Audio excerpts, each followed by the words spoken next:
Well, welcome everyone to SolarFest Live. We are very honored to have Wilden Fishman lead this distinguished panel of experts from the critical solar energy industry. Um, Wilden is a Renaissance person. She is president of the New York Solar Energy Society and also sits on the boards of the American Solar Energy Society and Solar Cookers International, whose mission is to improve human and environmental health by supporting the expansion of carbon-free cooking in regions of the greatest need. And they are already responsible for almost 8 billion solar cooked meals worldwide. But before getting started, I'd like to thank both of our sponsors, Stiebel Eltron and the New York Solar Energy Society, for their years of support of SolarFest and for making this presentation possible. Stiebel Eltron has been the world leader in the development of advanced water heating and energy-saving technology since 1924. They've been known for engineering and manufacturing excellence in electric tankless water heaters, solar thermal equipment, heat pump water heaters, and more. You can see them at stiebel-eltron-usa.com. And the New York Solar Energy Society, NYSES, is a chapter of the American Solar Energy Society and dedicated to the understanding and the use of solar energy technologies, to being a source of sound technical knowledge, and to providing forums like this one that address critical regional and state issues relating to solar energy solutions. To learn more and to join, go to nyses.org. So now sit back and enjoy. Enter any questions you have for this panel into the chat using the button at the bottom of the screen. And at the end of the presentation, we hope that there'll be some time for Q&A. Thank you. Thank you, Will. Thanks, Mike. We're ready to lift off. If each of the speakers would do a short introduction, maybe 30 seconds. Bill LaBarge. So my name is Bill LaBerge. My company is Grassroots Solar. We're located in East Dorset, Vermont. And we do residential, commercial, farm solar. We do a lot of solar with battery backup. That seems to be the trend these days. Southwestern Vermont, typically. Kevin Bailey. Thanks, Wilden. My name's Kevin Bailey. I'm the founder of The Sky Is Not Limited, which is a nonprofit doing solar-powered wells in areas of need across the globe, and also the principal at High Peak Solar here in Wine and Skill, New York, where we install residential and commercial PV systems. Thanks. Giovanni. Hi, I'm Giovanni Maruca. I'm the Chief Development Officer for Eden Renewables. We're based in Troy, New York, and our predominant focus is in community solar. So we've been building out 5 megawatt AC community solar farms, with a good amount of them also having battery storage as well. Thanks, Giovanni. And last but not least, our leader in the sense of how long, who's been on the solar PV march longest, John Blittersdorf. I hope everybody can hear me. We certainly can. Okay, because I was inside a building. I'm trying to do this on cellular. I was going to have to go down and get my satellite connection if it didn't work, but I was hoping this would work because I'm sitting in a spot that's absolutely off grid. There's no way to get anything but satellite or cellular. It's terrific. And I was inside a building. We were just finishing up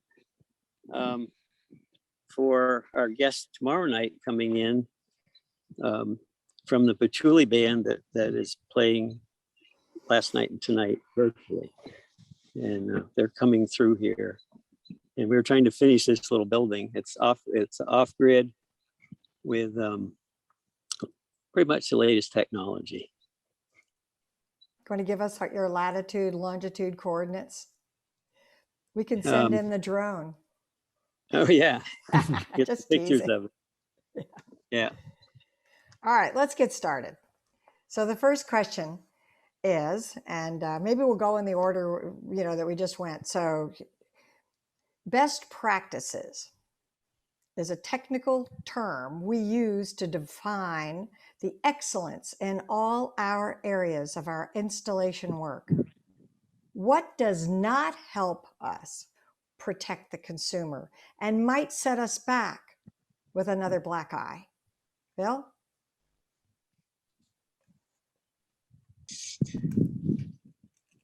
Well, you're unmute. Yep. So you're asking what will not help us? Yeah, what are we worried about in the future? I mean, there's a lot of pitfalls that we've gone through. We've had changes of when Reagan came in, that gave us a black eye. There's been all kinds of things that have cut off the business I think stream. what we run into is a lot of with the code, the NEC code changes every 3 years. I think that depending on your authority having jurisdiction, what the requirements are, we try and build for the, ahead of Vermont. Vermont usually trails Massachusetts and in their updating of the code. So we're trying always to be 3 years ahead, like Massachusetts. I think that in Vermont, for residential, there's no inspection required. And so at one point they had a bill in front of legislation called the Handyman Joe bill, because any Handyman Joe could install solar. And that just seems fraught with danger. And so it seems to me that there ought to be some certification. I mean, we make sure that we are NABCEP certified, so it's a national certification because in Vermont for residential, there's no certification needed. So we just try and make sure that we stay ahead of the requirements that are expected in Vermont. I know that in New York, inspections are much more onerous, and I think that's a good practice. Kevin, you're in New York. Yeah, I think one of the most important things is ongoing operations and maintenance, going back to sites regularly and checking it out, checking for loose wires and all the things that we've seen and been called to for our installation work and other installations from other companies that may not be servicing those systems anymore. It's important to do regular checkups and make sure everything's going to be good for 25, 30 plus years. Thanks. And Giovanni? Well, this is a very big question, actually, and I kind of come at it from two aspects. So I'll take I'll follow on Kevin's lead a little bit. The operation and maintenance piece.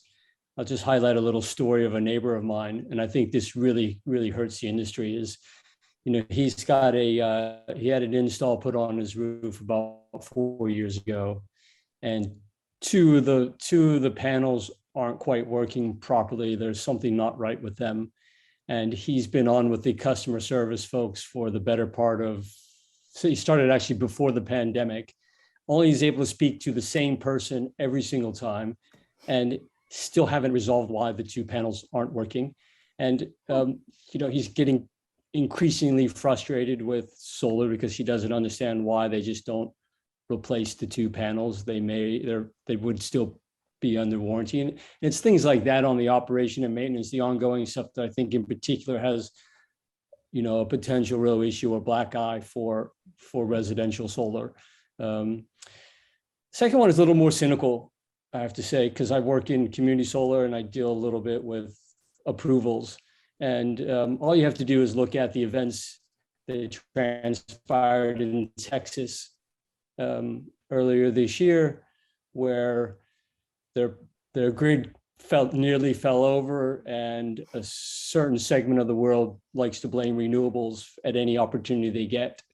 And that is becoming more and more and increasingly a bigger problem, because there's a lot of misinformation and propaganda proposed and put into that's starting to become kind of common lexicon that I'm hearing from people that have legitimate concerns, as well as people that have an axe to grind because they are, a little different mindset. And I think those are some real areas that we should be aware of and try to help prevent and work on. The misinformation is really dramatic, and I think it's infiltrated at so many different levels, and it's across all our industries, whether you're doing residential solar, community solar, or utility scale solar. I'll give you another example. Is, I've had a person griping about PFSAs on solar modules, and the fact of the matter is there's probably more of that inside her garden furniture that she's sitting on a sunny summer afternoon than there are on the solar panels that would be installed. Brilliant point. John, you ready to unmute and let us know from off the grid? Well, what they covered is pretty important. Misinformation is always a problem. Every day someone comes up and they tell me what they've heard about solar that's just totally erroneous. And it's wind and solar, they all have the same problem. But service is king. I have people thanking me all the time for actually coming to help them, which I should anyway. If I install their system, there's a problem, I need to fix it. And it is a little easier for me because I'm basically a one-man operation and I control my own schedule. And I've had some customers that are cry wolf, and I work with them carefully to see if I can train them to take care of their own system. And there was one guy that wouldn't even touch anything on the controls. He'd call his wife to push the buttons. And now he's taking out control boards and putting in new ones. And he's come a long way over the last 5 years. But yeah, the misinformation and over-promising. I always have given people realistic numbers of what they can expect. And generally a number lower than what I expect it will do, just so they're always happy.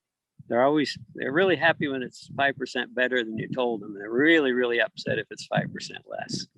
So, and it's not a lot of difference either way, but it's just good to under promise instead of over promise. Thank you. Next question is, this is what I hear in New York incessantly for 16 years. We've all heard the utilities need to protect the ratepayer. What policies are needed to protect the solar energy system customer? For instance, net metering helped us sell more PV systems. Then electric rates for net metering were threatened by the utilities. Another is permits. Still another issue. Perhaps notifying the neighbors who cannot possibly see the modules in the first, second, or third place. So that's, what is it? What policies are needed to protect the solar energy system customer? We can mix it up. Giovanni, do you want to start answering on that one? Well, look, I think anytime you hear that phrase, protect the ratepayers, you should actually think the opposite. That's generally, in my opinion, code for how do I protect my profits as a utility. And we can see evidence of that in community solar, utility solar, and residential solar if you look hard enough. A good example will be in my space, in the community space. They talk about protecting the ratepayer when every single project I've worked on is, over 20 projects here in New York State have had major upgrades to the utility that we have had to finance, we've had to pay for. And the utility gets those rates tax-free. Those payments are they're exempt from corporate taxation. And but they do go for part of their capital expenditure or capital investment, which goes into your ratepayer mix because they adopt the technology after we build it out. So at some point in the future, they are actually making profit on money that we paid for because it becomes part of their ratepayer mix as and when they have to redo their ratepayer mix. So that's something that happens at our scale.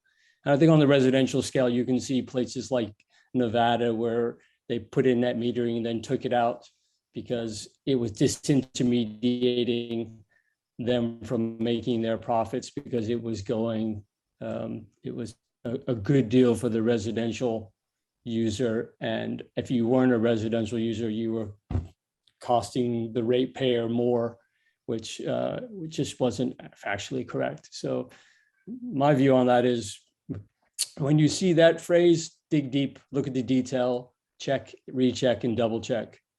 And as you all will know on this call, if you haven't looked at a utility bill, you almost need a PhD in actuary science to understand a utility bill in almost any state that I've looked at. All right. So Bill, how about this one from the Vermont point of view? Yeah, I just moderated a discussion on energy policy, mostly here in Vermont. We had a representative from Bernie Sanders' office as well. I could go on and on about the energy net metering policies here in Vermont, and it's hard to tell if it's, I think it's the regulators that are getting in the way. The policy is there, supposedly to move towards 90% renewable by 2050. I think the regulators start to look at the policy, and then it goes from a one-page recommendation to a 400-page, and then next thing you know, the solar customer is the one that's carrying the weight. I think the biggest hurdle right now is as we move to electrify our transportation sector and our weatherization sector, is we need grid modernization. And so what the utilities are doing is they're saying, okay, yeah, we need grid modernization because we're going to have more load now because you're all driving electric vehicles, but we need bi-directional inverters because you're feeding into the grid. And so the onus and the expense of this grid modernization is going to fall on all you solar customers. And that drives me a little bit crazy. They're able to get away with it. Green Mountain Power is the largest utility in the state. And what they've done is they've had a very robust net metering program, and they've slowly taken away any adders that they had. As of September 1st this year, they will have a subtractor. And so when anytime they had an adder, you'd get a 3-cent adder for every kilowatt hour you generated for 10 years. So the adders had a 10-year limit. Now they're putting in, if you want to do a large system in a field, you have a subtractor. As of September 1st, you'll have a subtractor. And the subtractors are for infinity.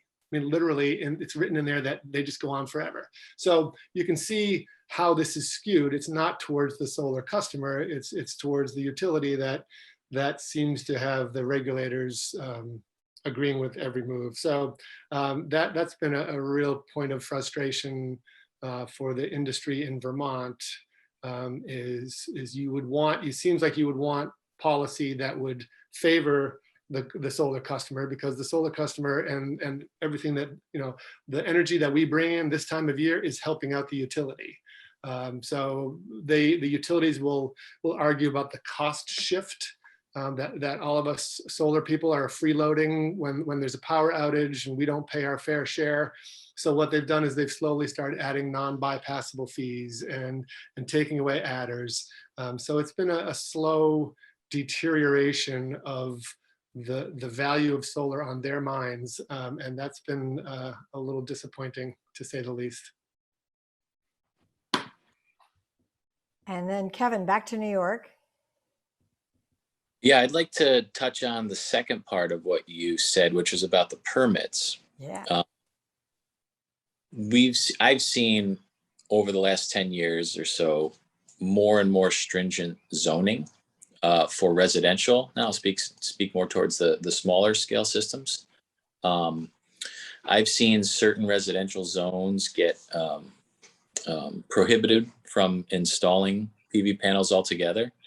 And it seemed like in one instance, it was the smaller parcels where the homes were sort of more on top of each other, almost to make the decision of the neighbor on whether or not they would want it there from a zoning standpoint. I've had to wait 6 up to 7 months for a residential ground mount building permit and go through planning board processes similar to what a large 5 megawatt solar farm would, just for a residential ground mount system. So that's frustrating, and that's hard to keep a workflow when that's the case. I recently saw an example in a town north of me where they had a 10-foot height restriction on solar panels, not for other structures, but just specific to solar panels. And it was specific to residential. And so we sat through 3 different meetings over the course of 3 months, only to get unanimously denied our variance request for an adjustable rack, which at times is over 10 feet. At times it's below 10 feet, and it depends upon the angle of your panels. And I was explaining that, that's the most efficient way to install panels. And if it was stuck at a fixed angle, yes, it would be below that, but it's silly to not,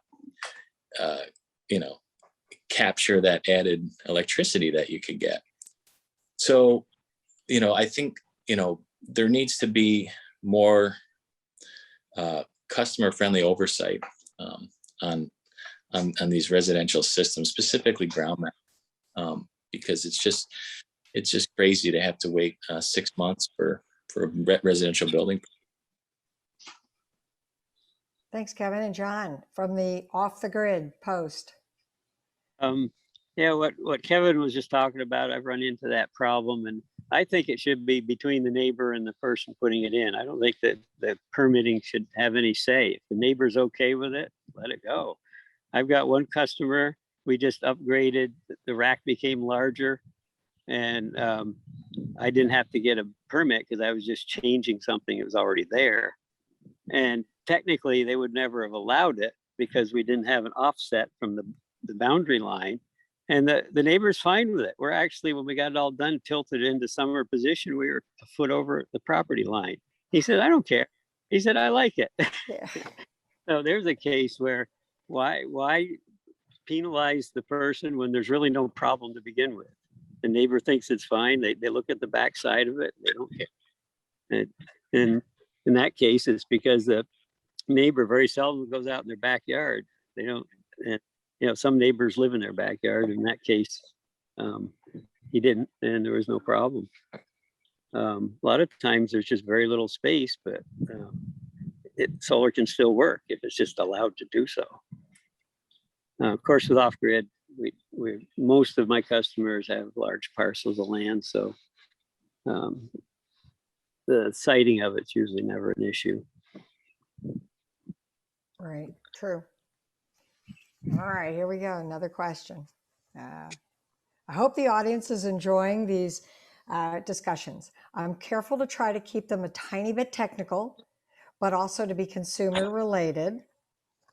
All right. So then we have, has battery backup become more common? I think, Bill, you already mentioned it. Is it due to increased worry about blackouts? Is it because EV charging or heat pump reliability? I'm just suggesting a few possibilities. And John, you've been last a couple of times. Let's let you go first with this one. Okay, both of what you mentioned are the reasons. I've got a neighbor that wanted it just purely for protection for blackout because it's a rural second home, and they just wanted something to take care of it if the power went out. And we've seen it work a few times, and they've been pretty happy with it. I think that, well, for off-grid, obviously the battery is a big part of the equation. And with the new lithium batteries, things have gotten much better, easier to design a system. They're not as big and cumbersome. And this cabin behind me that I was just working on, I have a 5.4 kilowatt hour lithium battery in there that replaces 8 golf cart batteries. And it's just working beautifully. We can't even seem to make a dent in the power that it had stored. And they're way more efficient than the old lead acid batteries. So the kilowatt you produce with your solar, almost all of it goes into the battery, and 95, 96% comes out again. So the battery technology is helping a lot. Off-grid in different scales is working better than it did before. Thanks, John. And Bill, sticking with Vermont. Yeah, so I would say the main drivers, we are talking about batteries with every single one of our customers. Part of the reason is because Green Mountain Power has a program with Tesla, so they put the word out a lot, so that gets people talking about it. I would say the main reason that people want batteries is resilience. They do see storms coming more frequently, longer time where they don't have power. And they've seen Texas and everything else. So I would say resilience is certainly one of the reasons. I think also, I can tell you that none of our solar customers have done solar because they love their utility. They want to generate their own power. They want, when you start to tell them that they can do self-consumption, that they can generate their own power, they can consume it at night because they have a battery, that becomes very appealing to them. And so it can be used as a backup, but you can also consume less energy from the utility. So you're still tied to the utility, but you've got some self-consumption, and people love that. So I would say those are probably the two biggest drivers. And very interesting, obviously everyone knows the real estate market has just gone crazy. People are buying houses in places they don't even know they're on a class 4 logging road. They just buy this camp and they call us up and say, hey, it's going to cost us $160,000 to get the utility up here. Can we do solar with a battery? Like, yes, you can. So we've seen a lot of that where just randomly people didn't know that they didn't have power and they want it. But I would say mostly it's the resilience and the self-consumption. So Kevin, what else does New York Just up to? clarity. I mean, right now we're getting more battery inquiries than we've gotten in the last 8 years or so, all last year or two. It just seems like everyone right now wanting that ability to protect their critical loads. And look, we've been through a lot the last couple of years, and electricity is one of those things that sometimes people can take for granted if they don't have it. And with increasing storms and power outages, the batteries give a good alternative to a generator, with probably a much longer life than a generator. So I think that's probably the number one driver. I'm optimistic that EVs in the future will offer a similar type of backup power to what's current generator would do. But we'll see how that all unfolds over the next few years. And your Guys, no neighbor insurance talk on beach day. I'm down. Yes, please. Whoa. Don't get me wrong, I love my RV, but insuring it is such a hassle. Same with my boat. How are we getting an Insurance goes- ad?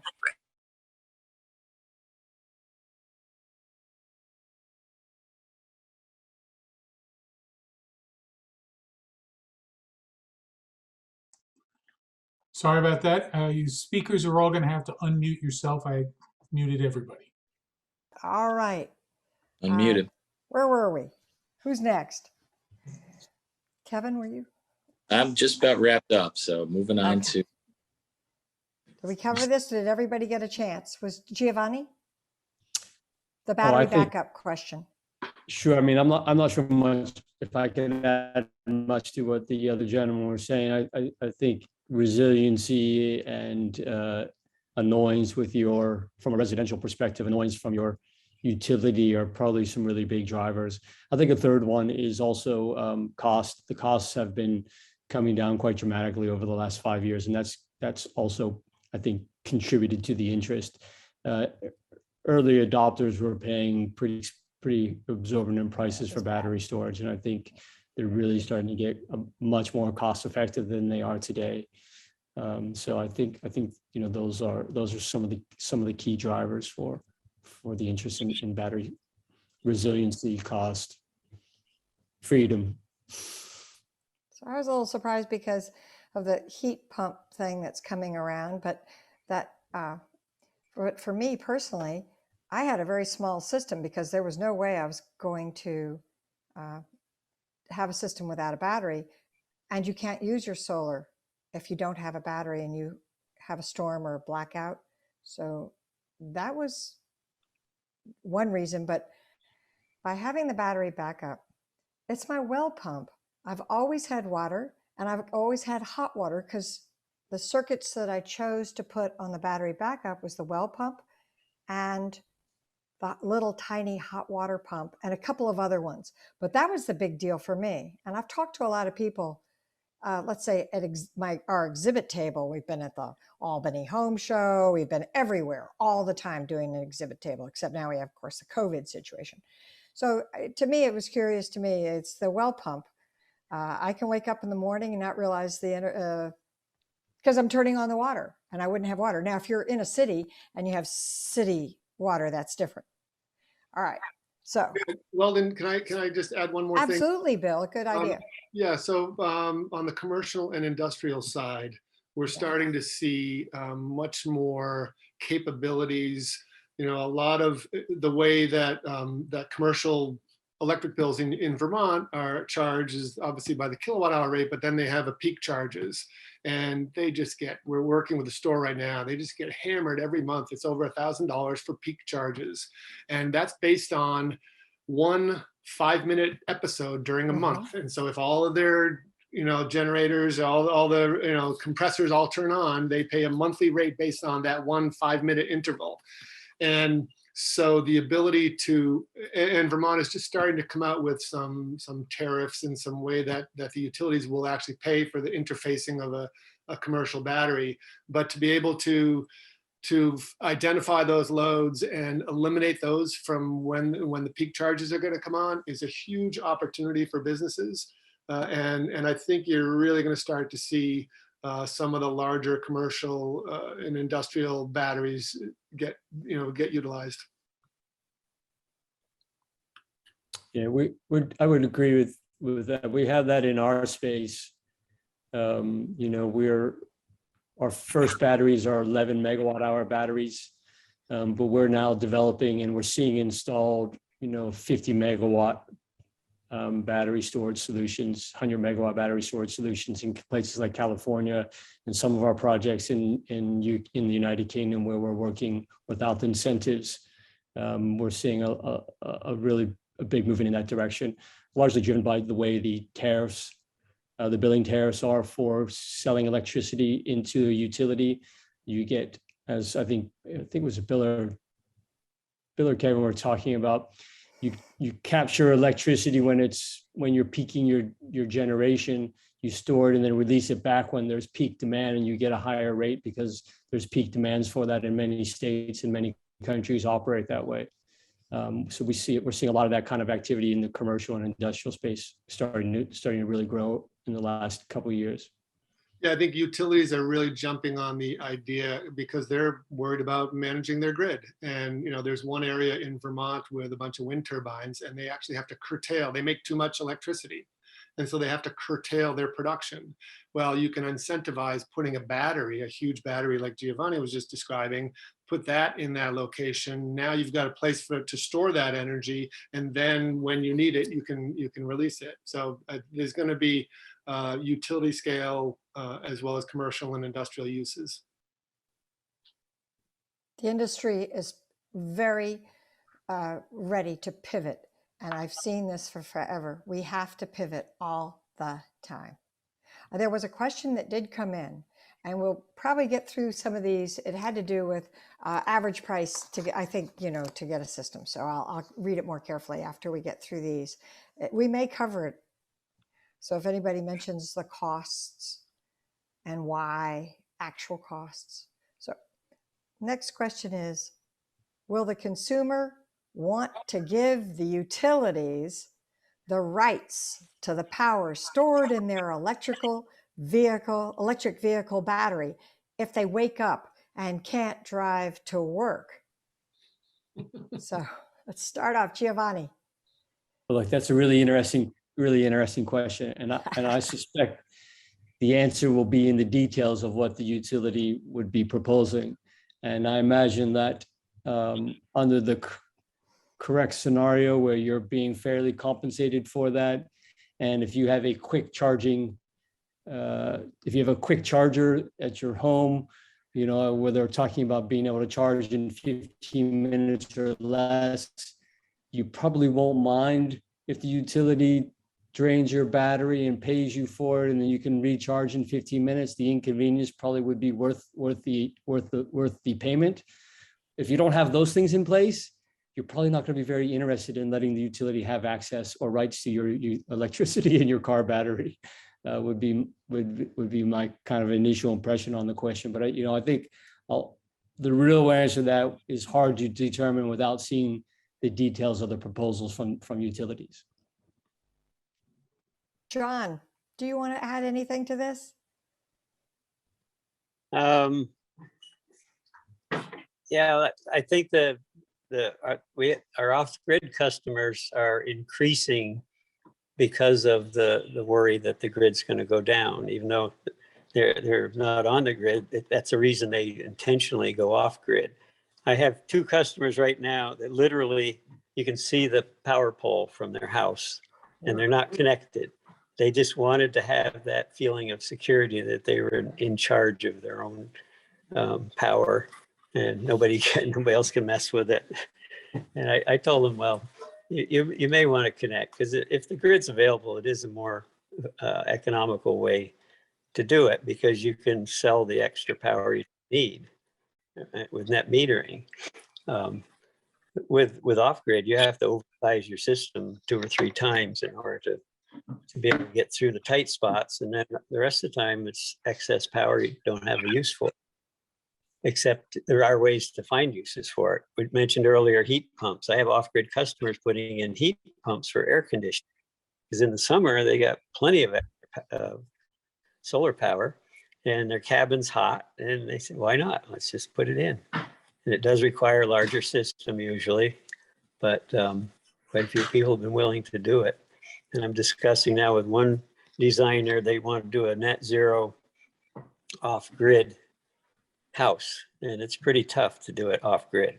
Net zero on the grid is one thing, but trying to cover all your bases, running heat pumps and everything else without that grid backup, then you almost have to have a generator, and people are saying, no, we don't want a generator.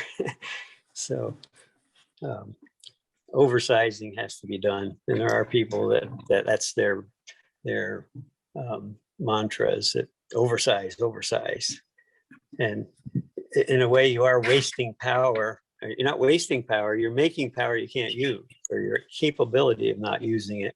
But that happens every day in the grid anyway. Like the wind turbines have to shut down because there's too much power. That's where good battery storage definitely helps.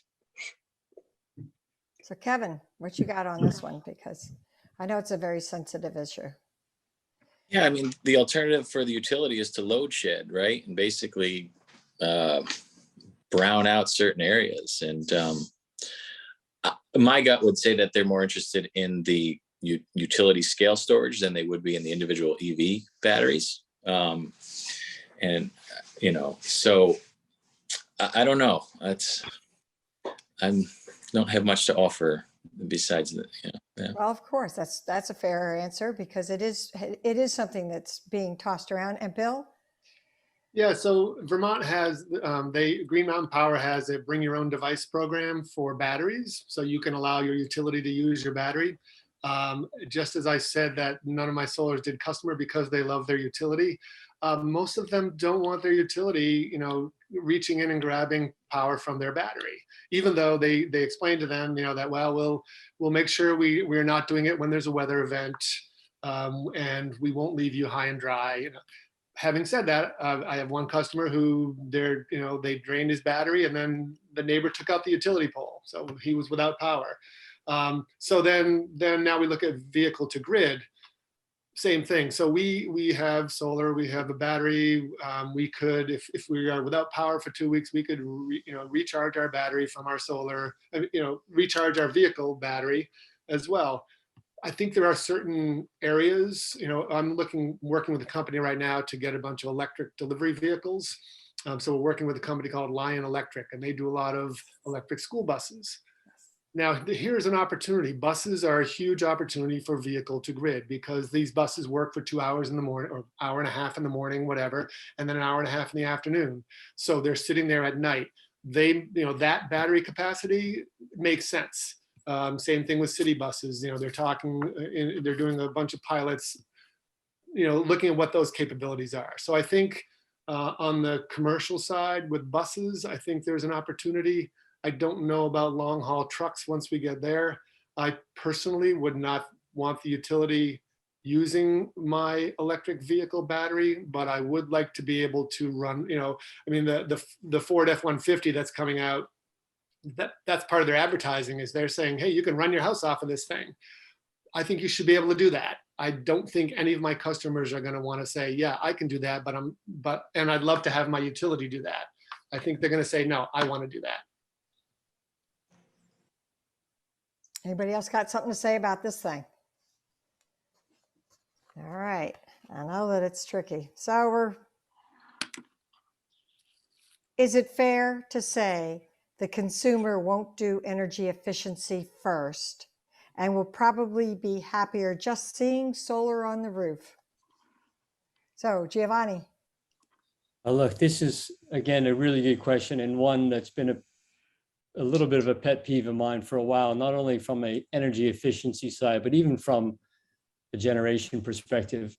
You know, my thinking is in our busy lives, you know, the regular customer, our busy lives between work, school, kids, paying bills, mortgages, keeping your job, finding a job.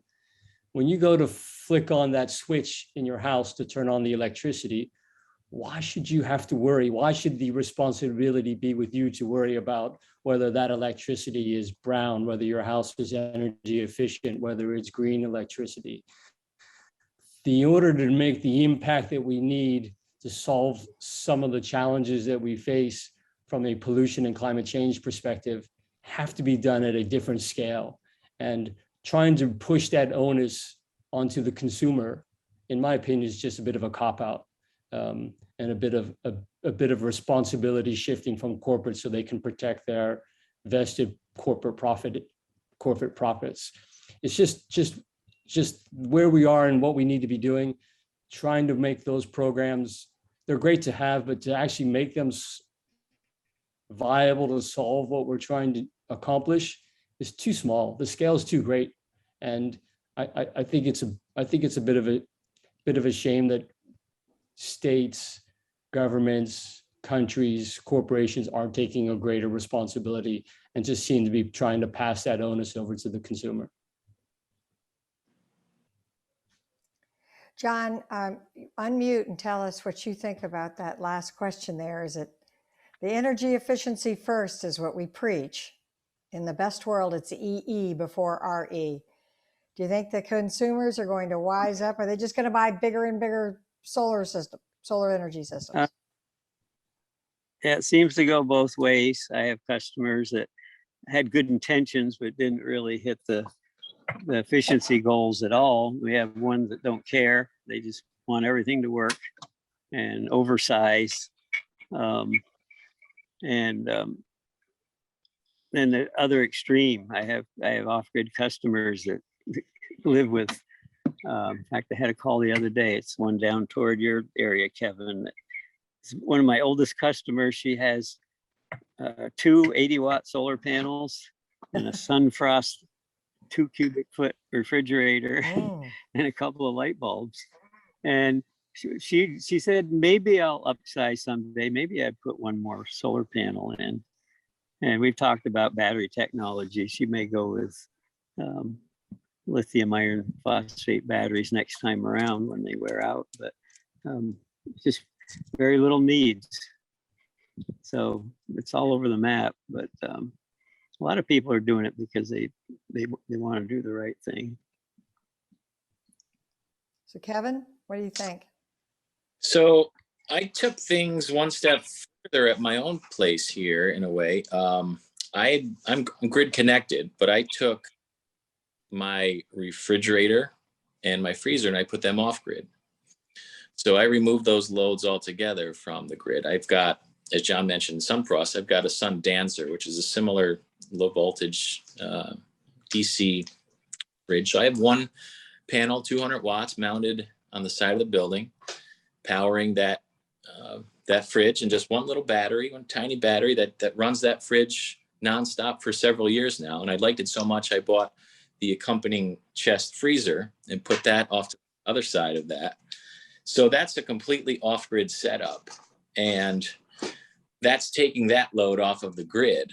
And, you know, I just can imagine if we took every refrigerator off the grid, if every person had one solar panel and one little battery and powered their fridge. I mean, now you're talking just a scale of efficiency that, you know, brings that reliability to people's fridge. Because, you know, if there's ever a blackout, you know, you can lose all your food, or, you know, Yeah, seriously. that beef you've got stored up or whatever it is. So I'd love to see some policy that incentivizes removing some of the load from the grid in similar creative means. Yeah, the utilities hate that energy efficiency thing. And let me tell you, America, the way to beat down the utilities is get energy efficient. That hacks them to no end. So Bill, you've got to chime in on this one. Yeah, first I got to tell Kevin, I'm totally going to steal that idea. I think that's brilliant to get the refrigerator off grid. I love it. Yeah, the sun dancer. Everybody write that down. Sun dancer or sun frost. So one thing in Vermont that I will say is very forward thinking is the second largest utility in Vermont is Efficiency Vermont. And so they are the second largest utility because they save almost as much, they save more power than a lot of utilities transmit. And so there are really good programs in Vermont. We have the discussion with every single one of our residential customers. Do you have a 25-year-old freezer in your basement? Please get rid of it. You are losing money just by owning it. Efficiency Vermont will come take it away and give you a whatever $300 credit to a brand new one. They're super efficient. You won't believe how little they cost to run. So we have this discussion with everybody. Look, I'd love to put up 15 kilowatt of solar up on your roof, but if you do these efficiency measures, you're only going to need 10. And so we do. We go through this with everybody. Sometimes it slows down the sale because, you know, now they're going to have.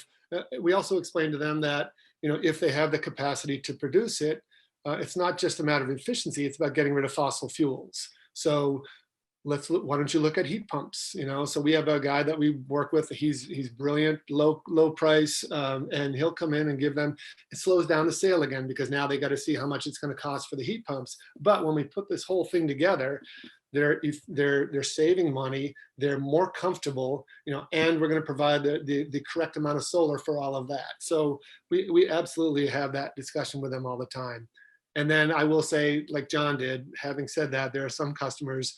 We're talking with a couple now, and they're moving here from California. They're building a huge house and single story, and they will, you know, we're not going to be able to do enough solar to run the whole house. They're going to heat their roof. So you want to talk about efficiency? I'm like, you're in Vermont, you know, seriously? That seems like an energy that doesn't, you know, it seems like a lot of wasted energy, but they're concerned about snow. So I think their architect is from California. Like, okay. So we do get both ends, but yeah, we try and push efficiency on people every chance that we get. Wonders. It's part of the deal.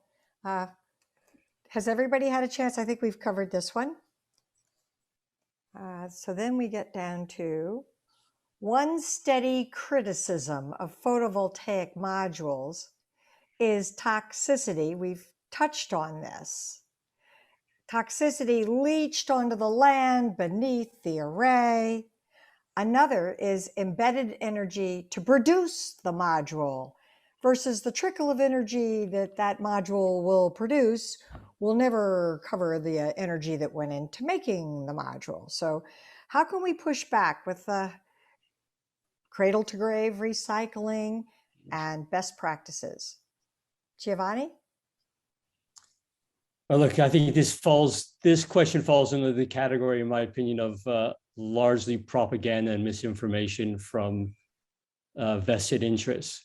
If you look at places that have been using solar panels for longer than we have in the Northeast, and those two good markets examples are California and Western Europe, in particular Germany. those two markets started pushing and commercializing solar modules back in the late 70s, early 80s. And they have established very good recycling and recovering technologies and markets in both those locations. We haven't seen that here yet in the Northeast because it's a relatively new market. The amount of solar panels installed 30 years ago is pale in comparison to a place like Germany or California. And when it becomes when the market is right, you will see those same kind of resource recovery and recycling things starting to happen here. We're already seeing it as well. I've identified some of them from some of my permission meetings where people from the audience have legitimate questions about it. And it's when you look at these modules, in particular the silicon modules, I mean, they are like 95% recoverable. A lot of the manufacturers are taking them back. First Solar has a program like that. Most of the manufacturers in Europe have recycling programs where they'll take back the modules at the end of life because they want that silicon. It's easier and better for them to recover and reuse that silicon than it is to mine it fresh. And the other one that's a bit funny is the leachate one, which is like, I've always asked people, where have you seen a solar module leach when it's been installed in a ground-mounted solution? And the only evidence anyone comes up with is, well, in California, there was these fires of modules on a roof, and when they caught on fire, they leaked. And there was stuff that came out. Well, that may be the case, but that's under a condition of fire. And most of the material in the modules need to get to a ridiculous temperature before they can even melt. So the probability and risk of modules leaching when they're on a ground mount is virtually nil. So, like I said, a lot of this propaganda gets misinformation conflated with other issues just to create support for the industries that are concerned by being outcompeted by solar and other renewables, I think. Again, there's a little bit of action in the chat box in case anybody wants to go over to the chat box and see that there are resources. All right, Bill. Yeah, so the well, I heard is always a fun one. Usually it's someone's uncle or something. I did a radio interview down in Bennington a couple of years ago, and the hosts warned me ahead of time that this one woman was going to call in because she heard that the solar guy would be coming on next week, and she had heard that she wanted to know why there was all this mercury dripping from the solar panels. And so I went online to try and find information about mercury dripping from. I couldn't find it on the entire internet, and I was waiting for her to call in. She didn't. So you do hear a lot of misinformation, as he was saying. We work with SunPower. They have a very robust cradle to grave program. It's a LEED certified, all steps along the way of their production. As Giovanni was saying, most of the better companies right now have recycling programs. I think it's a very legitimate question for people to ask about battery manufacturers. What about the lithium ion, environmental concerns? I have concerns about, frankly, Tesla still uses cobalt in their batteries. I'm shocked that they're able to do that. I mean, those videos you see of child labor in the Congo are real, and there's no reason for it. We're all using lithium iron phosphate batteries. They're still using cobalt in theirs. I think they shouldn't even be allowed to do that, but that's for them to do. So I do think there are environmental concerns. I think the industry as a whole has come to address those now. And when it comes to the embedded cost of energy, most manufacturers, you can figure out very quickly how quickly a solar panel will generate more energy than it took to make it. The same argument came out with electric vehicles. They said, well, you're burning fossil fuels when you're making. Yes, you are. You're putting tires on there, so there's some petroleum in there. But if you look at the embedded cost, the lifetime embedded cost, Nissan Leaf beat every other manufacturer out there of any other car. So yes, there are absolutely always environmental concerns, but my response whenever I hear somebody pulling up in a Hummer next to my Nissan Leaf and they talk about how my car is a coal car because I get electricity from it, my response is, I'm so glad you're worried about the environment. And then they usually stop complaining.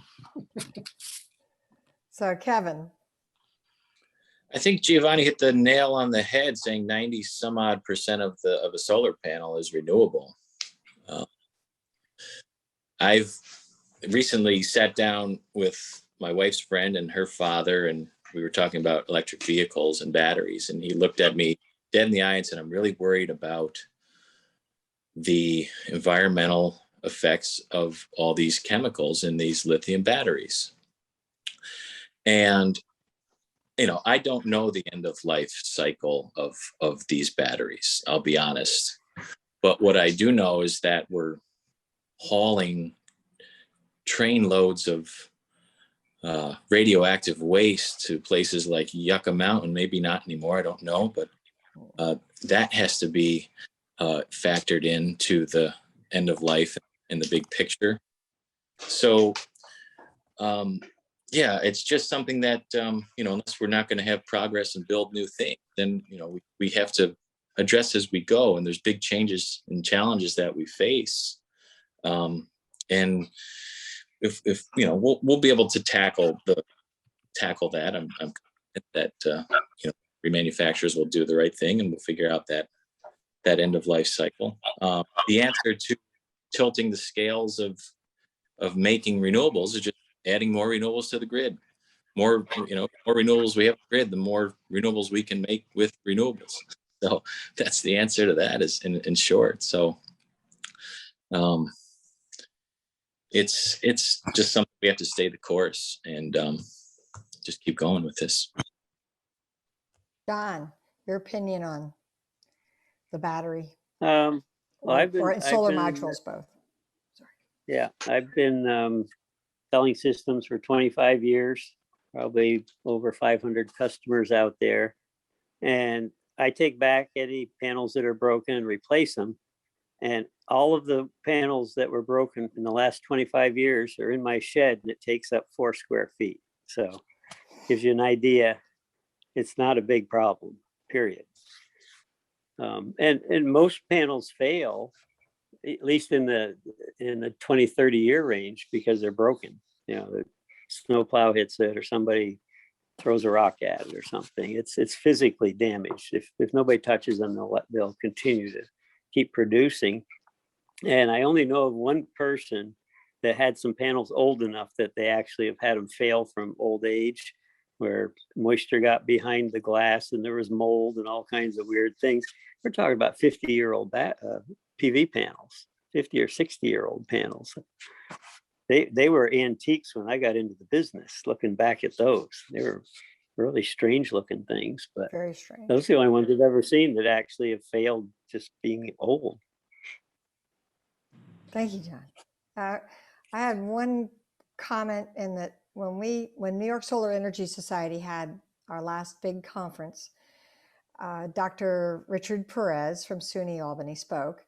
He's an atmospheric researcher and knows some of you very, very well. And he said, you know, I can't take it anymore. I don't care. We need to overbuild. We need to put out enough solar that it covers 120% of our usage.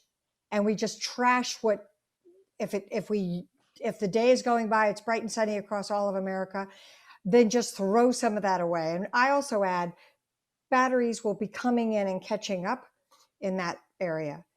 But he also said, does your town have an energy plan? Because for all the people who have too much shade or they're renting and landlords aren't jumping at the chance to put any kind of solar on the roof and all the metering problems, and they'll probably just raise the rent, and yet they're saving money by providing energy that costs less to them. We need to have towns that can come together and say, look, I know you hate the look of a solar panel. I've heard that a million times. Our towns can say no to solar in New York.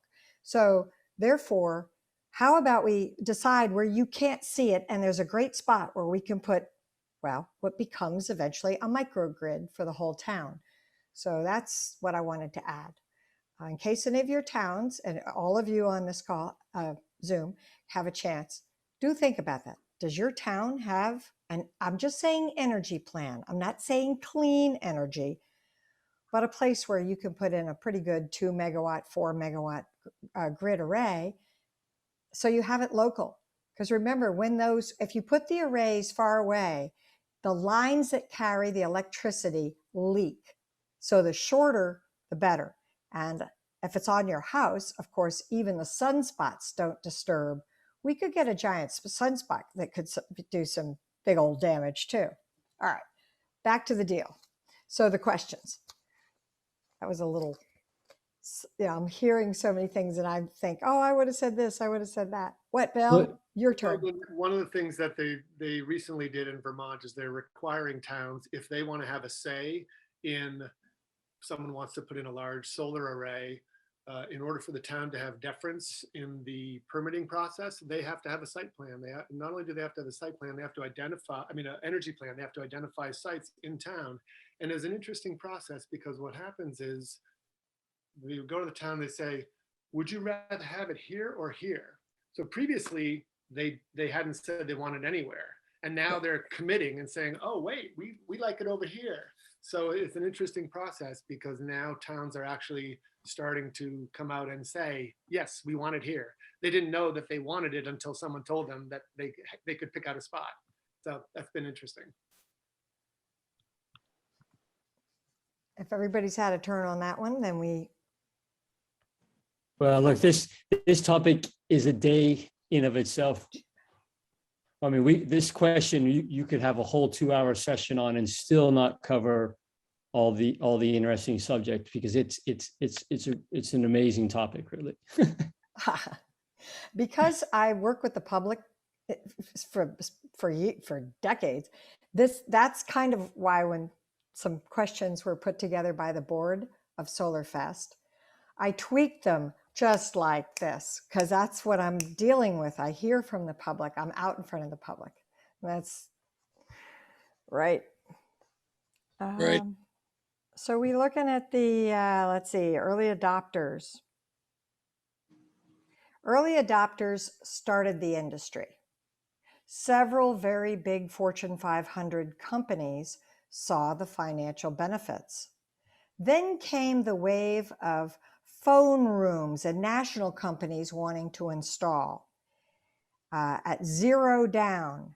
And the consumer didn't understand these escalation clauses. Where'd they go and who's buying now?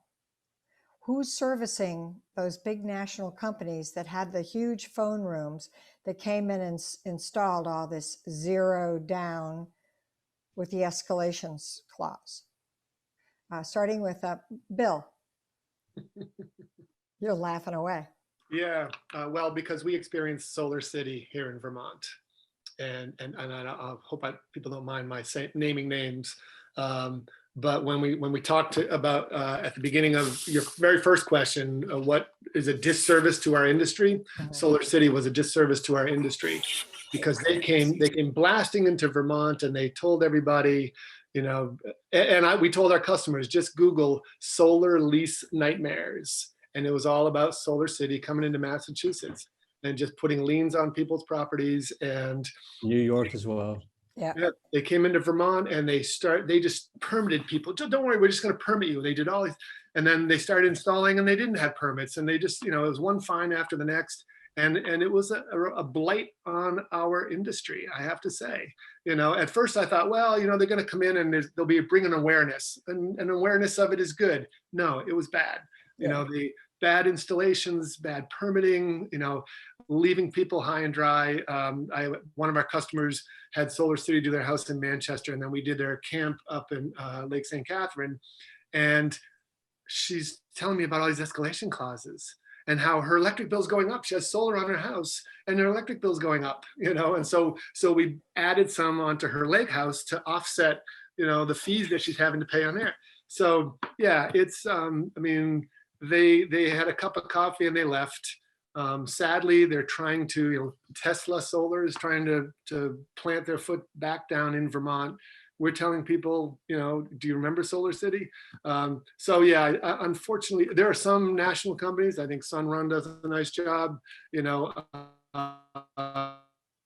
Oops, you're broken up. When we were doing some work down in Puerto Rico, they were there. They've been okay. So there are some companies that, I'm not going to say throw everybody under the bus, but yes, you are right. There are some large corporations that just want to come in and then they leave town.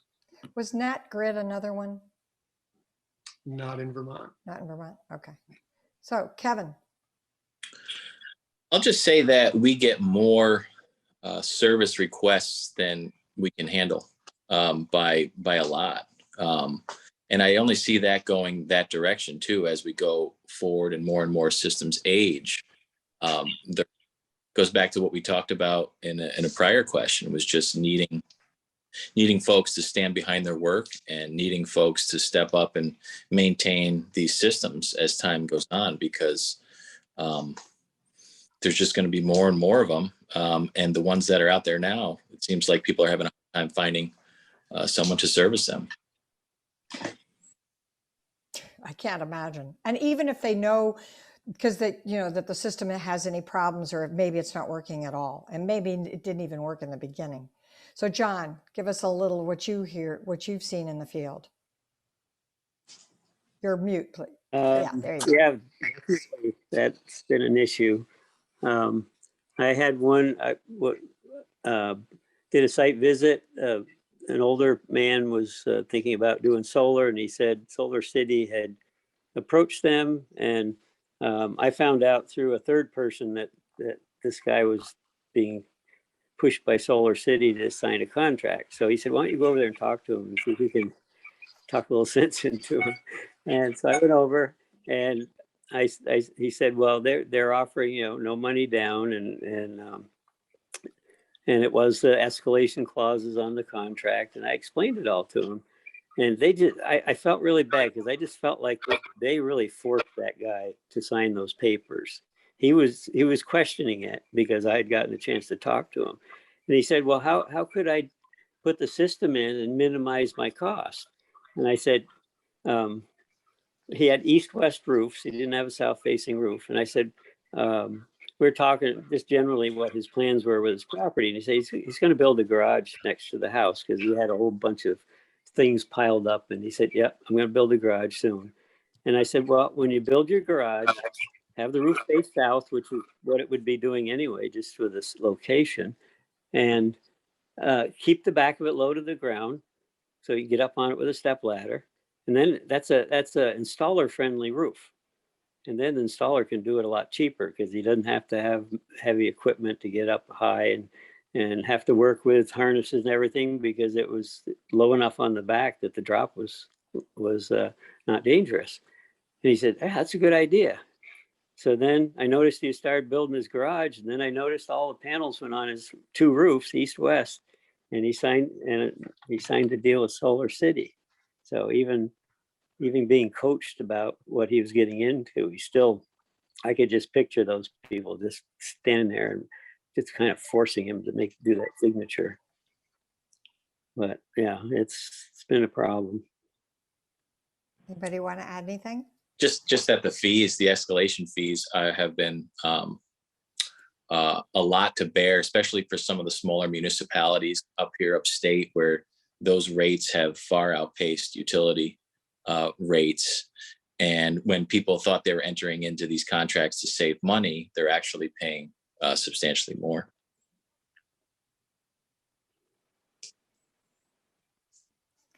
All right, moving right along. We have, how many municipalities have asked you for microgrid proposals? What will it take for every town to pick a spot for those ugly eyesore solar arrays and begin to see the advantages of locally produced energy? Have any towns asked you to do, and are they looking? Are they shopping? Because municipalities in New York pretty much are trained to say no to solar. Kevin, why don't you start there? I just got a request for proposal today from a village south of Albany. Did not specify storage or microgrid, more just the sort of building block of the solar panels. I did have one town near me, near Troy, that was very interested in battery backup. But that was just one example, I think. So it hasn't been something that's happened a lot. And Bill?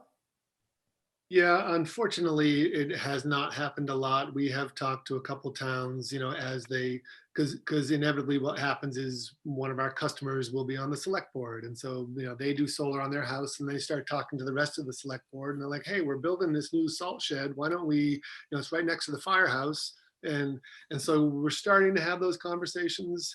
The town of Dorset is putting in they're going to be raising a bond and putting in a big town municipal facility. And I mean, this is the perfect opportunity. You're building this, and they, so they brought in an architect that was supposedly handled renewable energy, and their roof lines are ridiculous. And it's like, come on, you just need a spot where you can put some solar, put a battery, this can be your emergency shelter.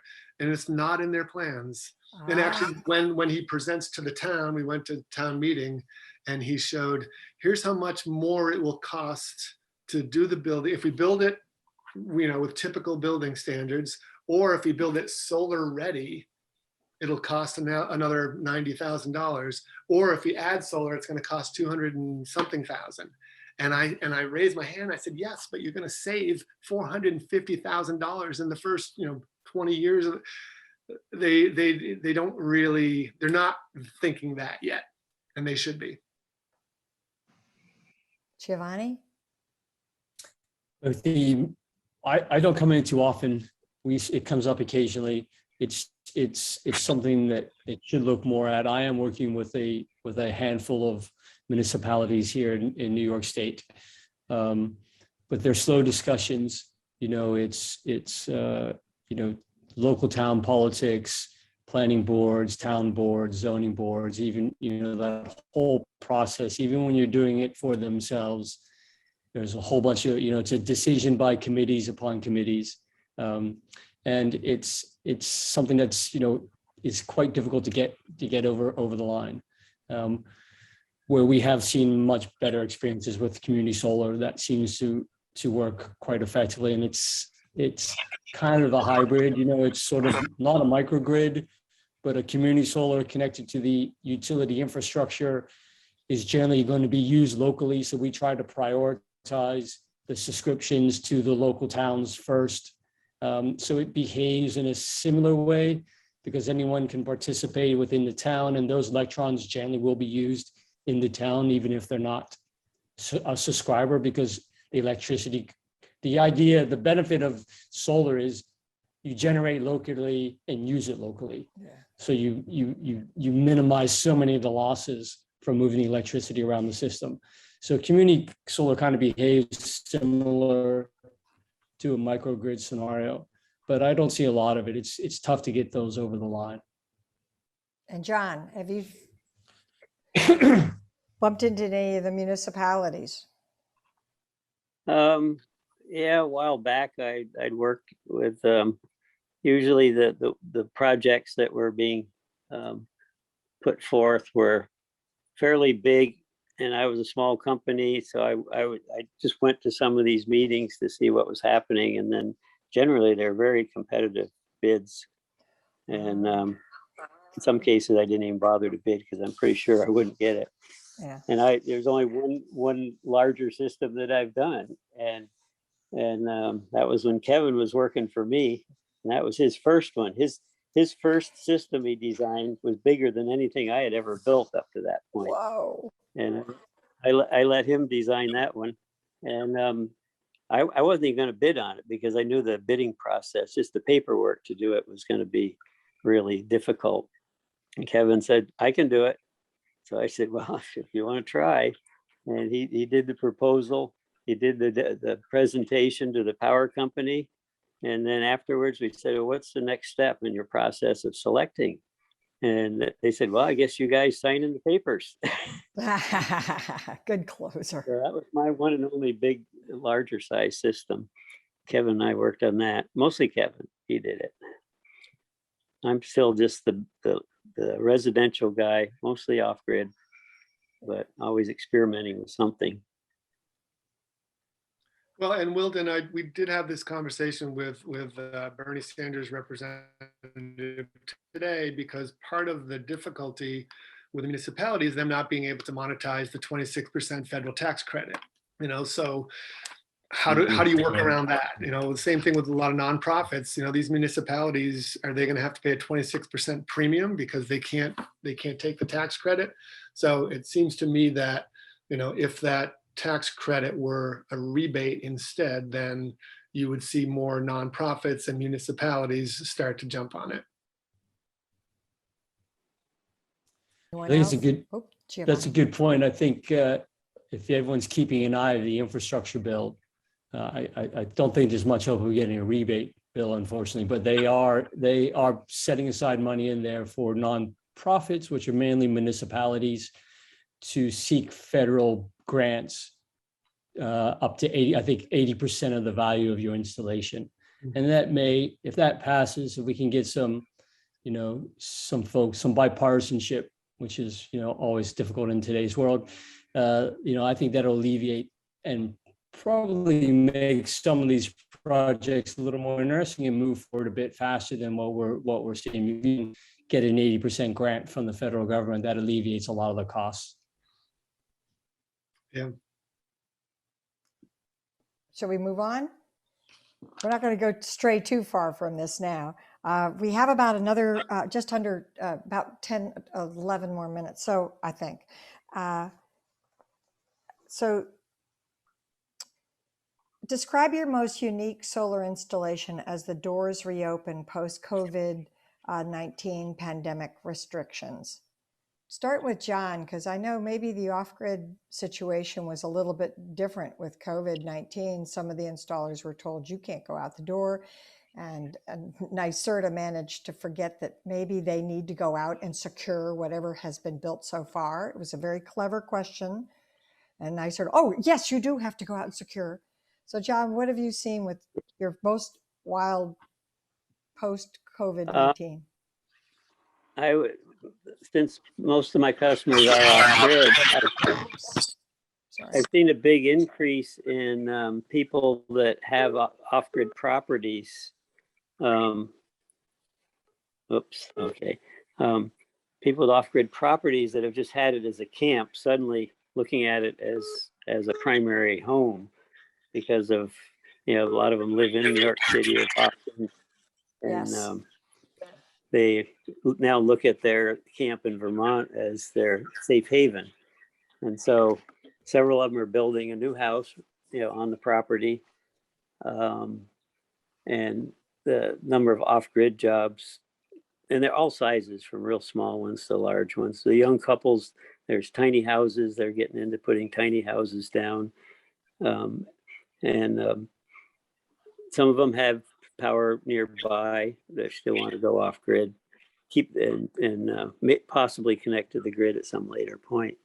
But I stayed busy because I was a one-man company, and I'm one-on-one with a customer. We'd wear our masks, keep our distance, and I was able to just keep right on working through it. So stayed pretty busy.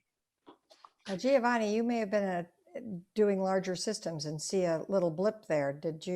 What was the most interesting thing as you came back into the industry, as business got going? The thing that became most interesting for us as we came back was actually the supply chain. So we through the pandemic, we were able, after a few months, just to continue projects moving through the permitting process because of virtual meetings like this. And so you can still get your approvals from just about all the agencies, local and state and federal agencies. But now that we've started coming out and wanting to start constructing, that's been the most interesting and challenging part. And we have 10 projects that we should be in construction already. We got approved in 2020, but trying to get a hold of racking systems at the moment Really? is quite challenging. So, you know, we are finding that to be the most interesting aspect for us at the moment. There you go. And Bill? Yeah, I mean, we had a couple of shutdowns and then startups again. And then, you know, there was a little kerfuffle of COVID in Manchester. So we had to shut down again.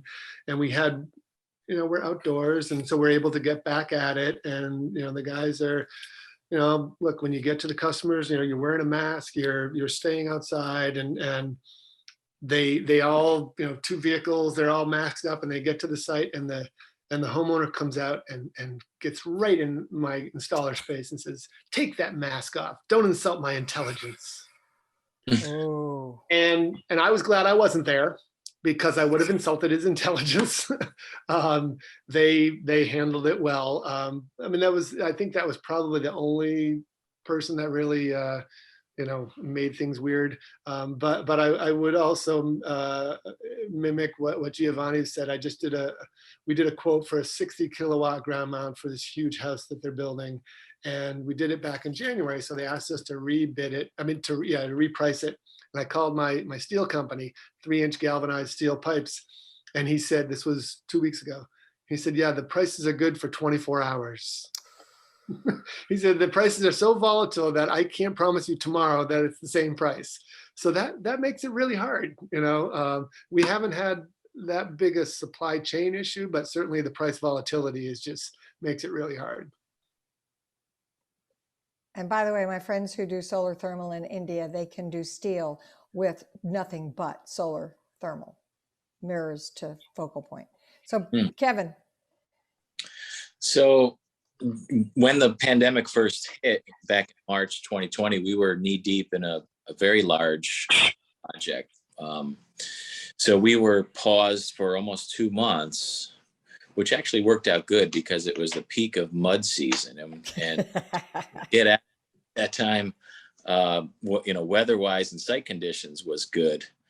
So then we picked it back up in late spring and finished that project. That was the largest I ever imagined we could do as a install crew. That was 6,000 panels over 140 acres.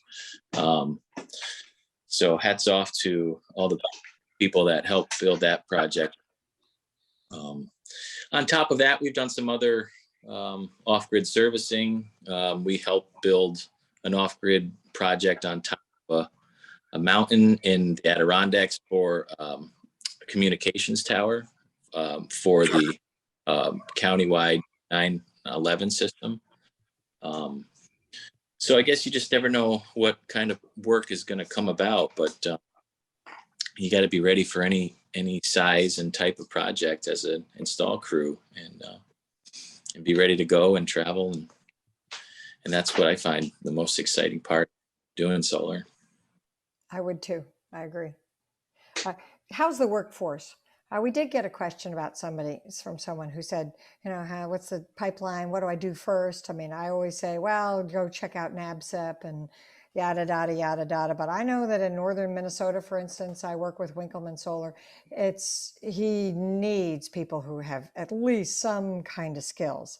Certainly you should understand electricity. That's also the first thing I have to say. Oh, excuse me. And you got to know a lot. You got to understand electricity before you can even.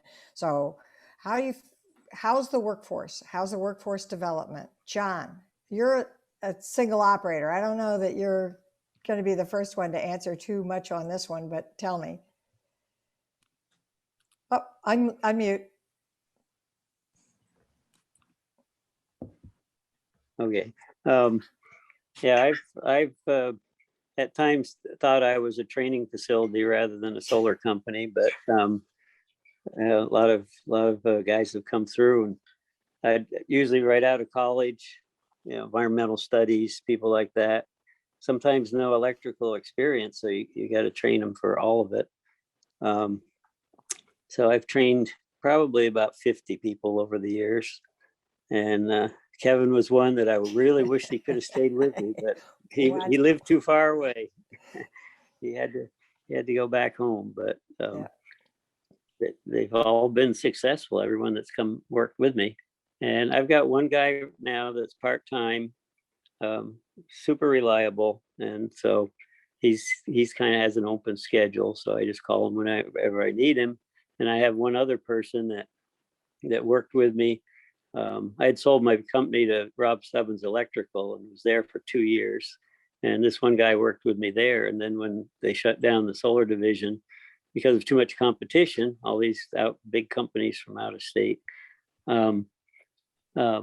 we kept in touch, and he's working as an electrician now, really learned the electrical side well, but he started his own little solar company that he does on the weekends. And we've got a project coming up next weekend to do a 30 panel standing seam roof. And he was really good. But that won't be He was really good on the roof. Yeah, that won't be peel and stick Yeah. thin film. Standing seam. No, You'll do a mounted. yeah, And I've this will done some peel of and those. stick. Yeah, peel and stick Yeah, on the standing seam. I wish it was still available. Yeah. You hear that, everybody? And also, if a rock hits it, it doesn't care. If a hunter's errant bullet hits it, it doesn't care. All right. So onward to Kevin.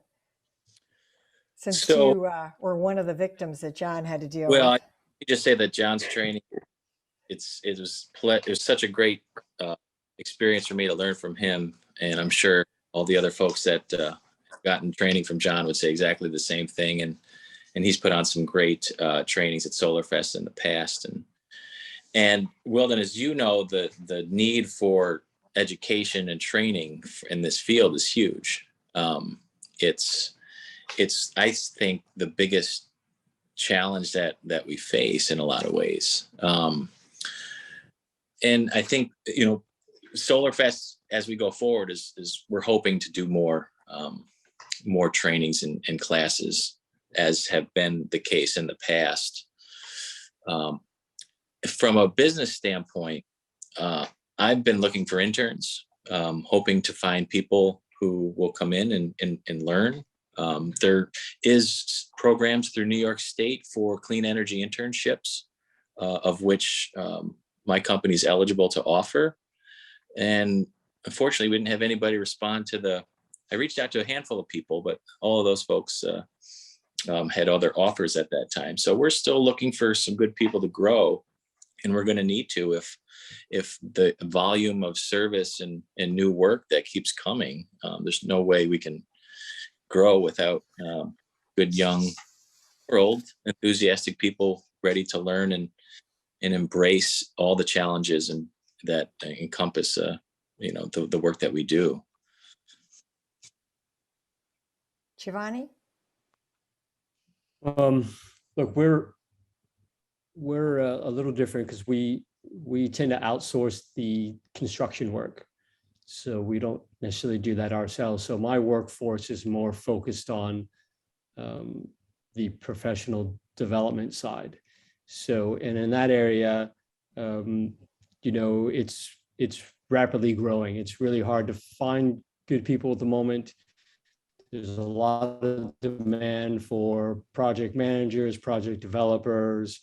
So anyone with any of those transferable skills, I think here is a good time to be looking to make a switch if you're interested in moving into solar. And if you can take a course or spend a series of weekends learning a little bit about electricity as part of your transition, that's a big help. Not only is electricity important because of the way we're trying to transform our generation, but if you look at the fourth industrial revolution, everything is going to be underpinned by electricity. So I'm telling graduates, kids going to high school or graduating from high school, going to college or going to community college or thinking about internships, the one thing they should all be looking at is electricity.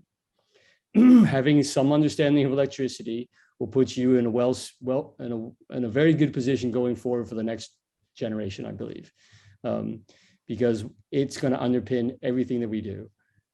Electric cars, electric motors are going to be in everything, artificial intelligence, big data, Look at what Amazon's doing. Amazon has such a huge demand for electricity, and that's just to run their websites. Wait until all of their warehouses are run by robots, which need more electricity. It's just going to keep going and going. And people who have that fundamental understanding of electricity and then have some transferable skills should be able to move into these spaces quite readily. That would be my view. Let me hold up the time thing. It is 32 after. This Zoom room could quickly close, and I just wanted to thank our speakers and at the same time thank the audience, and also just continue, if it's okay, Giovanni, if you have more to say. No, I think that was it. I mean, we're doing well in that regard. We have we didn't last year because of the pandemic. It was a bit challenging, but prior to that, we would normally have 2 or 3 interns that come in each summer, and we've hired a couple from those experiences in the past. But I think it's it's a great industry to look at and try to move into. And who was it? Bill, is it your turn? Yes. Workforce. Yeah, I might be yet another John Blittersdorf trainee. I went to SolarFest for 20 years, and then my wife and I decided that we were not going to move from where we are, so let's put up the solar. And I did hire another company to do it, and then I started working with them. So I do think that training employees is really difficult, or finding trained employees is really hard. I was very fortunate to find a guy recently that came from another company. One of the things that the renewable energy industry in Vermont is doing is trying to develop a workforce training. So they're bringing in SIA and other organizations who do some training. As Kevin said, I think that's part of what SolarFest wants to do when we find a permanent site is make it a training ground. We right now, SunPower has a lot of trainings for, if you want to be a SunPower dealer, you have to do their training. We do it over in Malta, New York. We could do it in Vermont, so that's what we're trying to make a new permanent home for SolarFest be, not just a festival for the weekend, but it's also a training ground. But I do, back to Renewable Energy Vermont, they're looking for some of the congressional spending towards workforce development so that we can actually have trainings in Vermont for the renewable energy industry. So I'm hopeful that that will happen. For those who are listening, SEI, place to go where you can get the online starting point. Excellent. Always, it was the first place to go. SEI, Solar Energy International. Kevin, did you chime in on workforce? There you go. No, I don't think so. Oh, I did already. Yeah, I didn't say anything since. Yeah. We're good. Oh, yeah. Mm-hmm. Okay. Has everybody? So that's pretty much, I mean, I had a couple more questions if we'd had more time. I was going to mention that, I don't know if you've heard about the lithium battery with the oxygen molecule that slips out of it, which means that all the other molecules do this fancy dance. And the lithium batteries have this semi-newly discovered thing of the oxygen molecule that likes to fall out of place. There's going to be a situation there. And I was going to ask, do you think perovskites, please look into participating on the ACES Solar Tour. Joanne just chimed in. By the way, SUNY put up an online PV class. 14,000 people signed up for it. And something like 12,000 of them were from outside the United States. Wow. So there's a lot going on. And I'm glad we have this time to share the nitty gritty of the industry. I think we've covered an awful lot. So let's do closing statements. So Bill. Thanks everybody for joining. I always enjoy speaking about this with other people who are in the industry. I think that we find other people's insights, and I'm gonna totally do what Kevin Bailey was talking about with his refrigerator. Yes. I think the Sundancer is a 9-watt. What do you have a 200-watt panel for, Kev? It's a 9-watt battery on it. You can order it both ways, either AC or DC. So that's right. And, Yeah. Kevin, closing statement? Um, Go I- anywhere with it. Yeah, I think we need creative policy for energy efficiency going forward. I think we just have to keep plugging away and, you know, building this thing out. Electrifying transportation, as Bill talked about. I look forward to being a part of it and lending any expertise that I can to advance this into the future. Giovanni. We'll let John Do you- take do us you- to the end. Can I share a screen with you? Would that be Sure. okay Why not? for my closing? I mean, I just- can't. I Release think it this to is kind of you. interesting. It's, I don't know. Yeah, host I would have disabled to be able to participant share sharing screen and So I don't know send who's host. me. I don't know if that helps. Oh, no. This is too I late. could, I think Mike just made you co-host. There you go. Okay. Uh-oh. Jeez. All right. No, I don't know. Because I want John to be able Okay, to I got close. it. So got Giovanni, it. give us a good closing statement because we I are got at it. the Can you end. see that? I can Yeah, see you that. got it. Brilliant. Okay, so this is your earlier adopter stuff. And I just wanted to bring this up because I thought, as everyone was talking about how we progress, it's really important to understand where we came from. Look- And if you look at this piece of marketing, this is Exxon Mobil back This in is the late brilliant. 70s. It's And you can Exxon. see it says Exxon, right? And on there they have coal power, nuclear power, solar power, and conservation power, right? So, and what people forget is that we were the leaders in solar panel manufacturing. We were the leaders in Yes. solar technology Absolutely. up until the 80s when we stopped and chose a path of fossil fuel and instead of solar. So my closing statement is, you know, when we work together and collectively, we can do great things, and we're always better that way. And we have real problems facing this planet that aren't going to be solved by metaphoric or physical boundaries. They're going to be solved by understanding what Exxon understood 40 years ago. Thank you, That Giovanni. they chose to turn their back on. Yes. And John, let's wrap it up. I'm getting the message. The cane Yeah. is tugging. Yeah, I remember reading about climate change back in the 80s and saw the incarnations of oil companies getting into the business, back out of the business. But I think this time, if they're getting back into it in all different ways. I guess one of the companies is now making electric lawnmowers. So that's the future. And I'm looking forward to seeing everybody at our new home next year, live. You betcha. Thanks, everyone.